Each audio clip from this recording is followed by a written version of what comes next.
Hello traders, if you're logged into your computer and want to change your profile password, it only takes a minute.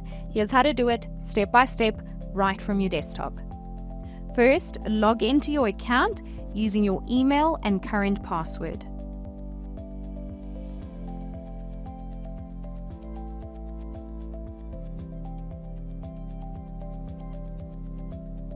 Go to your profile by clicking on the profile icon on the top right-hand side of the page. Click Settings, click Security, and click Change Profile Password. Fill in your current profile password. Next, fill in your new profile password. Select Change Password. You'll receive an email to confirm that you've made a change to your profile password. And that's it. From now on, when you want to access your XM account, make sure you use your new password. Thanks for watching and see you in the next tutorial.